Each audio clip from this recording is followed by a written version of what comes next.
Hello, welcome to Chronologica, a Remotion dark ride blueprint. Um, the first thing we will do is set it to daytime, and then I would recommend pausing the game as it makes it easier to place the blueprint when all the effects and animations are not going off at the same time. Then press the X key to bring up the advanced move tool and use the arrows to lower it until the see me sign is visible, but the hide me sign has gone, like so. And if you noticed when we were bringing it down, it was turning red. That's because none of the collision options need to be disabled to place the ride. The track does not go beneath the ground, so none of the collision settings need to be enabled off. Once you've got it down to the level, the correct level, then you can slide the ride in wherever you like it. You can press X again to bring up the rotation circle to line it up however you want, and then once you've got it in the right place, press the check mark to place it down. Let's click test to begin testing the ride. Unpause the game, and let's start pathing her up. Now it's a fairly easy ride to path up. We'll start with the paths. Click on the exit and then make a straight line down the stairs and make one path at the bottom here. And then what I recommend is clicking select grid and selecting that piece on the bottom. And once we've done that, you see we get this grid, and that allows us to make a nice even path, nice and flush and even with the ride building.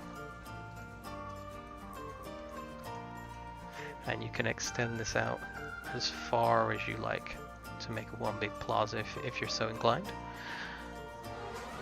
Once you've done that, you can deselect the grid, go back to the normal mode, connect up the information booth, and then go back inside.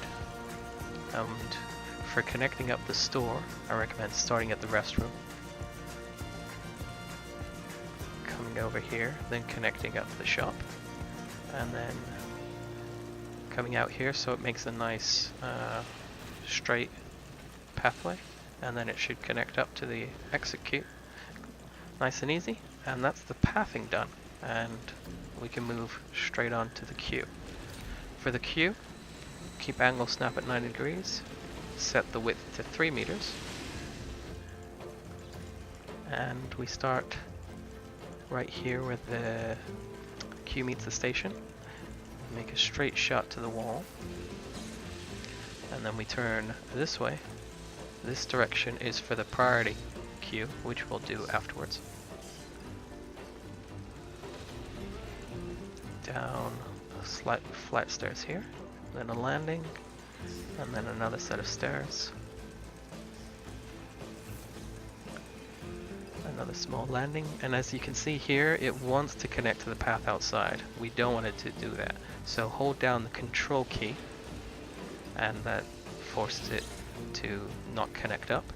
Keep the control key connected, held down rather, and then we turn and go under the tunnel.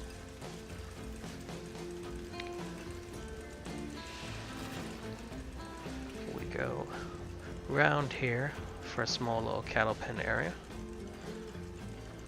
and then it's a straight shot out the building and connecting nice and evenly up with the path, as you can see, like that. Now straight onto the priority pass. Click on the ride operations, enable priority pass. Placing the entrance is the only real fiddly part, because unlike everything else, you see it does not snap. But as long as you line it up so that the two green arrows are visible, it should be nice and centered. The exit, however, does snap. You can see it snaps into place, and then we simply connect it up. Use 2 meters for this. We start at the exit, go down the stairs, a landing here, to turn around, and then down another flight of stairs, and then you simply connect it up, and that is the pathing all completely done. And as that's done, we can click on any of the signs here, and yeah, as you can see, it's all one big building, and we can demolish that to get rid of them all in one big fell swoop. So we can simply go into the ride, testing should be complete, and open it up. And that's it for the setup. I can show you a couple other things if you're interested. First is the finances, and a quick little tip on the finances which you may have been aware of, but only just recently dawned on me, is that the opening times, the opening and closing time, can actually greatly increase or decrease the difficulty of dealing with the management aspect of the game. The staff, the scenery, are all on monthly salaries. The amount of time your park opens has no negative cost associated with it, but yet it does increase the amount of hours throughout the day that the guests spend in your park spending money. So simply extending the length that your park is open every day basically decreases the difficulty, while reducing the amount of time your park's open every day increases the difficulty, because quite simply you have less time to recoup the costs of all your expenses.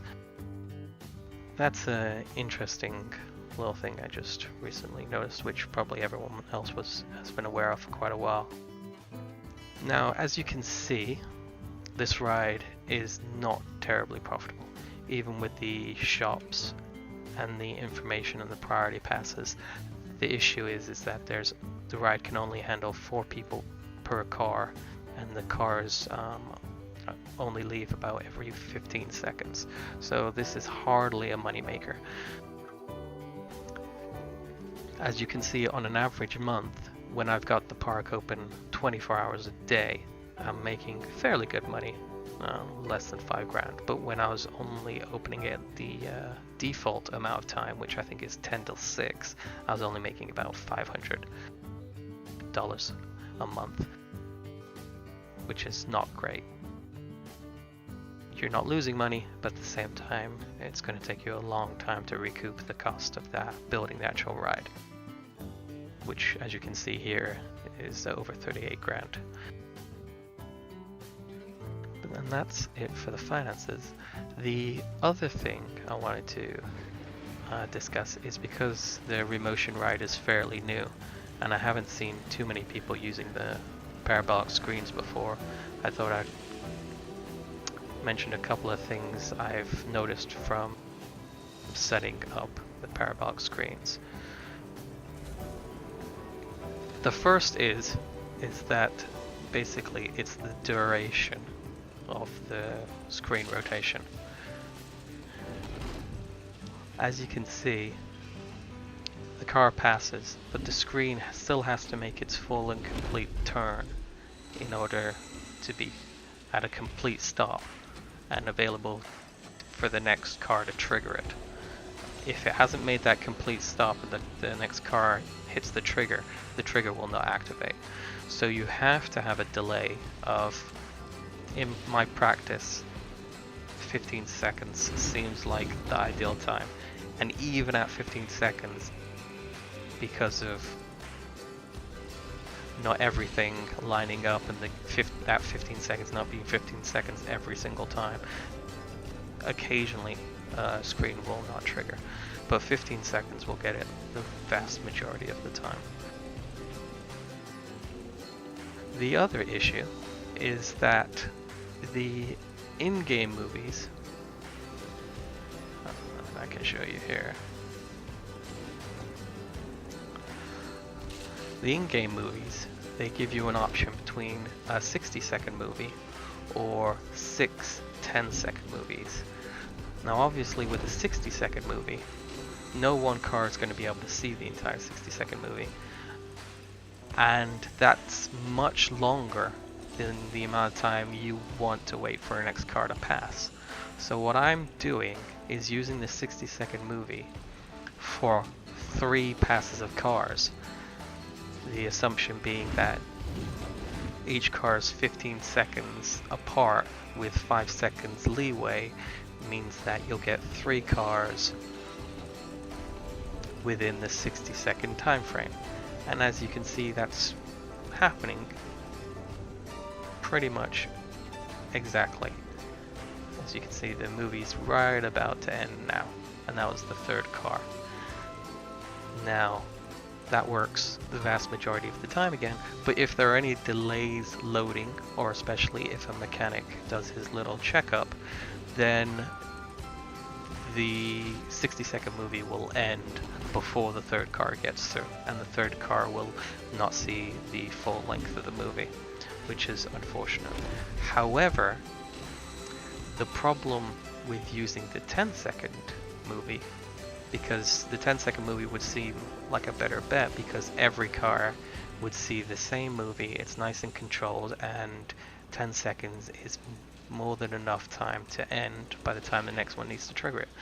The problem with the 10-second movie is they're actually spending more than 10 seconds on this curve watching it, which means that when they enter it and when they exit, they're not going to be seeing the full movie and the screen's going to go black.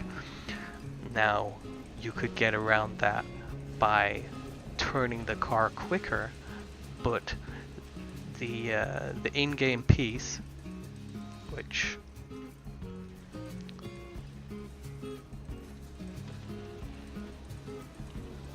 let me set this to test again. We'll edit the track, and you can see this is a single piece. This is the parabolic right or left turn that comes with the game. But as a single piece, you can only set the turning once. So for the entire length of here, they're only moving in one direction, which means you can't get them to turn away from the screen within that time frame. So in order to use the 10-second movie, you pretty much have to not use these parabolic right and left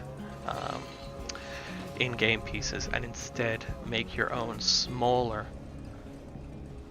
curves so that you can get them to look at the screen and then turn away from it before the 10-second movie ends.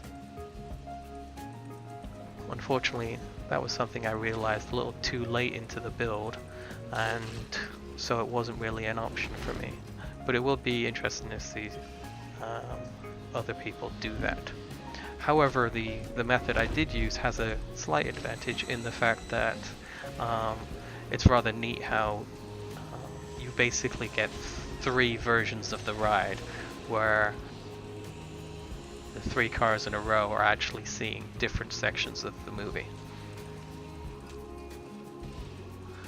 And that's pretty much... Oh, there's another thing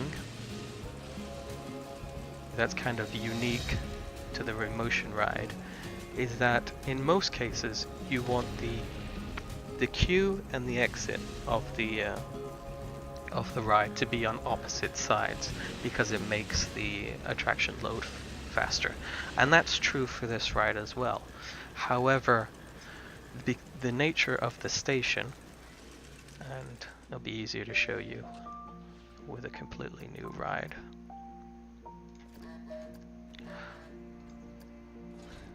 The nature of the station is so that there's this huge gap, and even if you fill it in with an extra floor like I had done so, the guests do not walk across it.